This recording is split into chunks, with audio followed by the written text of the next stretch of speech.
পরিবেশ অধিদপ্তরের ছাড়পত্র ছাড়াই আমিনবাজারে ডাম্পিং গ্রাউন্ডে ফেলা হচ্ছে বর্জ্য থেকে সৃষ্ট দুর্গন্ধে অতিষ্ঠ চলাচলকারীরা। অভিযোগ উঠেছে বিভিন্ন সময়ে এসব ময়লা থেকে বিদ্যুৎ উৎপাদনের কথা বলা হলেও তা বাস্তবায়ন হয়নি। পরিবেশবিদদের দাবি, ভাগাড় থেকে বাতাসে ছড়িয়ে পড়ছে মিথেন গ্যাস। আর স্বাস্থ্য বিশেষজ্ঞরা বলছেন এই ভাগাড়ের কারণে বাড়ছে স্বাস্থ্য ঝুঁকি।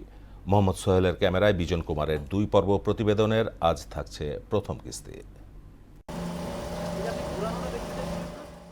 এক পলকে মনে হতে পারে এটি যেন রাঙামাটির পাহাড়, কিন্তু না, বিশাল বর্জ্যের স্তূপ এটি। আশ্চর্যের বিষয়, পরিবেশ অধিদপ্তরের ছাড়পত্র ছাড়াই ফেলা হচ্ছে টন কে টন বর্জ্য। এই দৃশ্য আমিনবাজার ডাম্পিং গ্রাউন্ডের।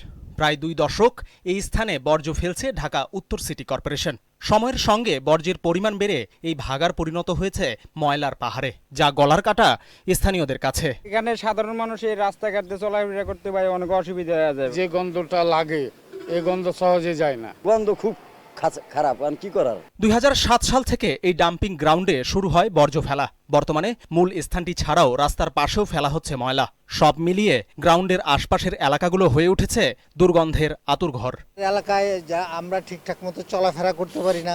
দুর্গন্ধ ছড়ায়, রাস্তার মধ্যে ময়লা হালায়, 2 দিন পর পর অসুস্থ হয়ে যায়। অনেকের অভিযোগ, এই ময়লাগুলোর কারণে দূষিত হচ্ছে মাটি আর বায়ু, নদীও পাচ্ছে না রক্ষা। আমাদের মাটিটা দূষণ হয়, পাশে নদী আছে, নদীর পানি বিষাক্ত হয়ে যাচ্ছে। বেশ কিছুদিন আগে শুনছিলাম যে ময়লা থেকে এখান থেকে কারেন্ট তৈরি করবে। যদি উৎপাদন বিদ্যুৎ হয় তাহলে তো আমাকে সবার লেগেই ভালো। সিটি কর্পোরেশনের তথ্য মতে এই গ্রাউন্ডে প্রতিদিন প্রায় 4,500 মেট্রিক টন ময়লা ফেলা হয়। স্তূপের উচ্চতা বর্তমানে প্রায় 90 ফুট। পরিবেশবিদদের দাবি, 2017 সালেই শেষ হয়েছে এই ডাম্পিং প্ল্যানের মেয়াদ।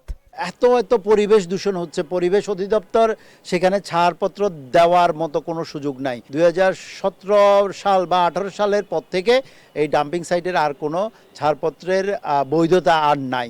ভাগাড়ে পোড়ানো বর্জ্য থেকে ছড়াচ্ছে মিথেন গ্যাস, যা পরিবেশের ভারসাম্য নষ্ট করছে বলেও জানান তিনি। মাইক্রোবিয়াল এয়ার পলিউশন হচ্ছে, জীবাণুগুলো বাতাসে যাচ্ছে এবং সেই বর্জ্য পড়িয়ে দেওয়ার কারণে আশেপাশে বায়ু দূষণ হচ্ছে। অন্যদিকে স্বাস্থ্য বিশেষজ্ঞরা বলছেন, ময়লার ভাগাড়ের কারণে মশা ও মাছির প্রাদুর্ভাব বৃদ্ধি পায়, যা তৈরি করে মানুষের স্বাস্থ্য ঝুঁকি। এই ভাগাড় বা ডাম্পিং গ্রাউন্ডে নানা জাতীয় আবর্জনা ফেলা হয়। এই আবর্জনাগুলো কিন্তু আমাদের বহুমুখী ক্ষতি করে, যেহেতু এগুলো খোলা, ক্ষতিকর পোকামাকড় পরিবেশের অন্যান্য জায়গায় যখন বসে এগুলো কিন্তু ছড়িয়ে যায়, ফলে সংক্রামক ব্যাধি বা রোগগুলো ছড়ায়।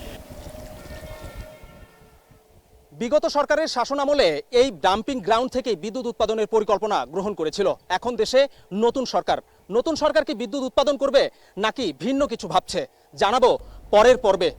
বিজন কুমার, মোহনা সংবাদ, ঢাকা।